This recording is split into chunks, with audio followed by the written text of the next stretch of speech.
سورۃ المائدہ کی آیت نمبر 31۔ الحمدللہ وکفیٰ والسلام علی عبادہ الذین اصطفیٰ خصوصاً علی سید الرسل وخاتم الانبیاء وعلى آلہ واصحابہ الاتقیاء اما بعد فاعوذ باللہ من الشیطان الرجیم بسم اللہ الرحمن الرحیم فبعث اللہ غرابا یبحث فی الارض لیریہ کیف یواری سوءة اخیہ قال يا ويلتى أعجزت أن أكون مثل هذا الغراب فأواغي سوءة أخي فأصبح من النادمين فبعث الله غرابا سو بھیجا اللہ تعالی نے ایک کوے کو یبحث فی الارض جو زمین کو کریدتا تھا لیریہ تاکہ وہ اس کو دکھائے کیف یواری سوءة اخی کہ کیسے یہ چھپائے اپنے بھائی کی ناش کو قال یا ویلتا وہ کہنے لگا ہائے میرے لیے افسوس اعجزت ان اکون مثل هذا الغراب کہ میں عاجز آ گیا کہ میں ہو سکوں اس کوے جیسا بھی فاواغی سوءة اخی اور میں چھپا سکتا اپنے بھائی کی ناش کو فاصبح من النادمین سو ہو گیا وہ شرمندہ ہونے والوں میں سے۔ قابیل نے اپنے بھائی حابیل کو قتل تو کر دیا لیکن اب قتل کرنے کے بعد اس کو یہ سمجھ نہ آئے کہ اس لاش کا کیا کروں، کیونکہ اس سے پہلے کوئی انسان دنیا سے گیا نہیں تھا کہ پتہ ہوتا کہ جو مر جائے اس کے ساتھ کیا کیا جاتا ہے۔ اب وہ اس کو نگرانی کر رہا ہے، اٹھائے پھر رہا ہے، ادھر ادھر آ جا رہا ہے، لیکن کتنے دن پھرتا، کب تک اس کو لیے پھرتا رہتا۔ آخر تھک گیا، جب کچھ سمجھ نہ آئی تو اللہ تعالیٰ نے پھر اس کے سامنے کوے کو بھیجا۔ علماء نے لکھا ہے کوے آپس میں لڑے، ان میں سے ایک نے دوسرے کو چونچ مار کے مار دیا۔ ایک کوا جب مر گیا تو پھر دوسرے نے زمین کو کھود کر اس کو اس میں ڈال دیا۔ یہ سب اس لیے تاکہ وہ دیکھے کہ اب میں نے اس کے ساتھ کرنا کیا ہے۔ یہاں بائبل میں اس واقعے کا ذکر کرتے ہوئے جنگلی فاختہ کا ذکر ہے، لیکن یہیں سے پتہ چلتا ہے کہ بائبل وغیرہ میں کتنی تحریفات ہو گئی، کیسے ان کتابوں کو بدل دیا گیا ہے۔ قرآن کریم جب واضح الفاظ میں کہہ رہے کہ غراب یعنی کوہ تھا، تو ظاہر بات ہے کہ بائبل میں بھی یہی ہوگا، جو اصل انجیل ہے جو اللہ رب العالمین کی طرف سے نازل ہوئی، اس میں بھی کوے کا ہی لفظ ہے، لیکن اس کو بدل دیا گیا ہے۔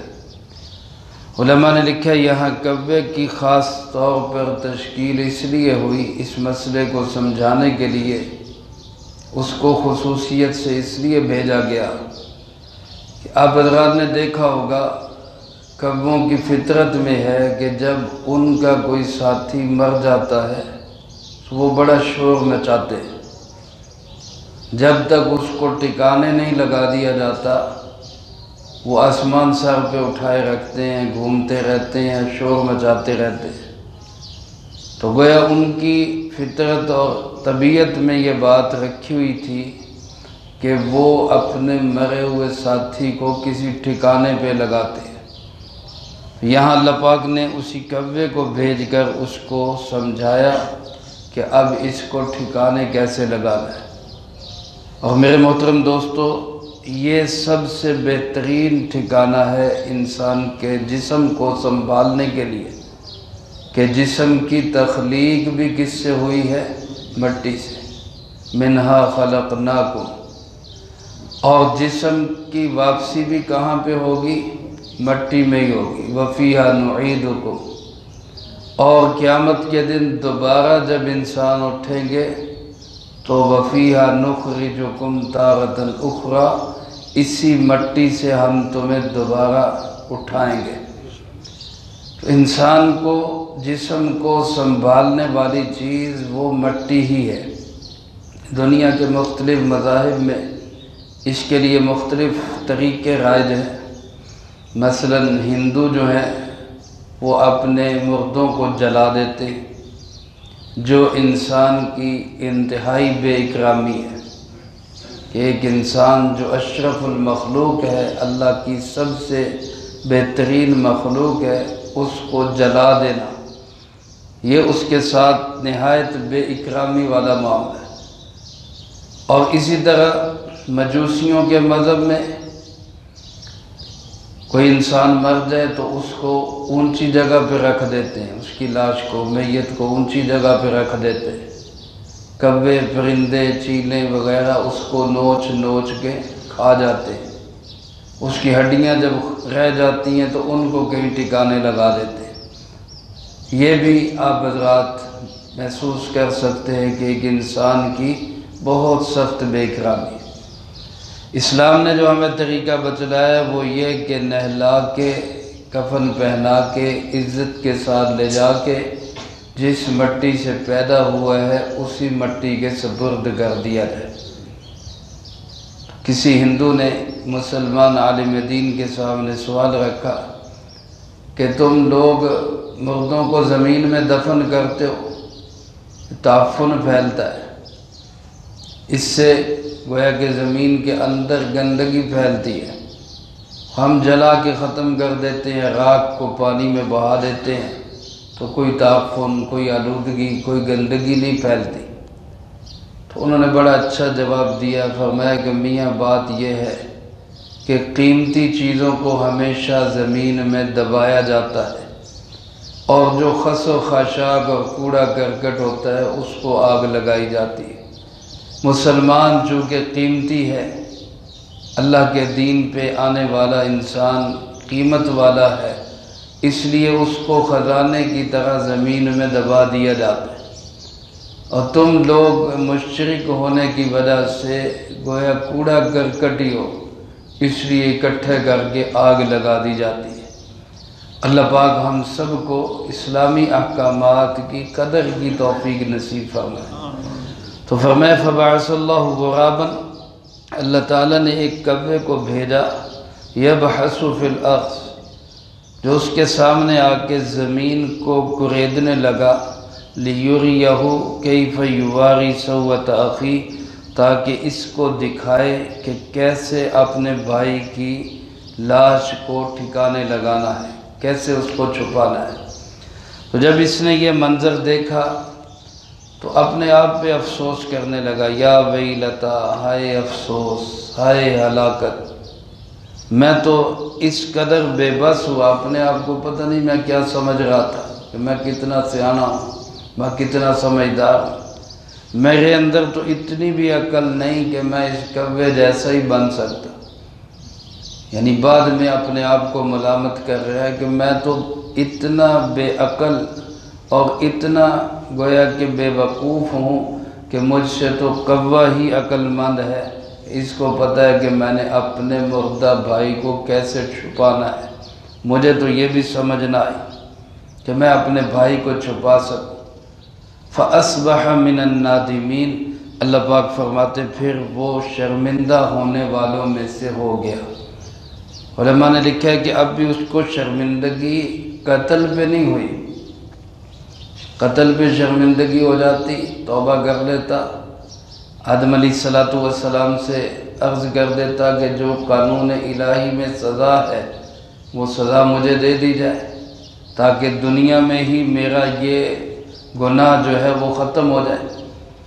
جیسا کہ ہمارے حضرات صحابہ اکرام رضی اللہ تعالیٰ مجمعین میں اس کی مثالیں موجود ہیں کہ اگر ایک شخص سے غلطی ہو گئی، زنا ہو گیا، تو آ کے خود پیش ہوتا ہے کہ میری سزا نافذ کر کے مجھے گناہ سے پاک کر دے، اور پھر جب ان کو سزا دی جاتی ہے اور پتھر مارا جاتا ہے تو کوئی شخص ان کے خون کے اڑنے والے چھینٹوں سے نفرت کا اظہار کرتا ہے، تو اللہ کے محبوب صلی اللہ علیہ وسلم فرماتے ہیں کہ اس سے نفرت نہ کرو، اس نے ایسی توبہ کی ہے کہ اگر سارے حجاز والوں کو تقسیم کی جائے تو سب کی بخشش ہو جائے، ایسی زبردست توبہ کی ہے اس نے۔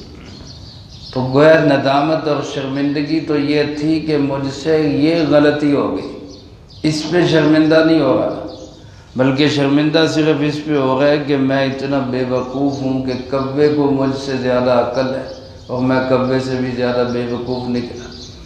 تو اس ندامت اور شرمندگی کو تو اس نے اس کا تو اظہار کیا، لیکن بھائی کے قتل پہ کسی افسوس کا اظہار نہیں کیا۔ اب یہ سارا واقعہ یہاں بتلانے کا مقصد کیا ہے کہ سورۃ المائدہ کے شروع میں کہا گیا تھا اوفو بالعقود، اپنے معاہدات کو پورا کرو، قانون الہی کو توڑو نہ۔ تو گویا اس نے قانون الہی کو توڑا تو نتیجہ کیا ہوا؟ قیامت تک کے تمام قتلوں کا گناہ اس کے سر پہ ہے۔ یہی بات بنی اسرائیل کو سمجھائی گئی کہ قانون الہی کو مت توڑو، اور یہی بات مجھے آپ کو قیامت تک آنے والے تمام مسلمانوں کو سمجھائی جا رہی کہ کبھی بھی اللہ کے قانون کو توڑنے کی کوشش نہ کرو، ورنہ اس کے نتیجے میں سخت سزا نافذ ہوگی۔ چنانچہ آگے اسی طرح کی کچھ سزاؤں کا ذکر ہے جس کا تذکرہ اگلی آیات میں آئے گا، اور وہ انشاءاللہ اگلی فرصت میں بیان ہوگا۔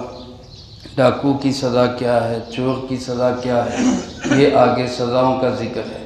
اللہ پاک مجھے آپ کو سب کو قرآن و سنت کی صحیح سمجھ نصیب فرمائے اور اس پہ عمل کر کے دوسروں تک پہنچانے کی توفیق عطا فرمائے۔ اللہم انت السلام ومنک السلام، تبارکت ربنا وتعالیت یا ذا الجلال والاکرام۔ اللہم اعنا علی ذکرک وشکرک وحسن عبادتک۔ اللہم احسن عاقبتنا فی الامور کلہا واجرنا من خزی الدنیا وعذاب الآخرہ۔ اللہم واقیتاً کواقیت الولید، اللہم استر عوراتنا وآمن روعاتنا۔ اللہم انا نجعلک فی نحورہم ونعوذ بک من شرورہم۔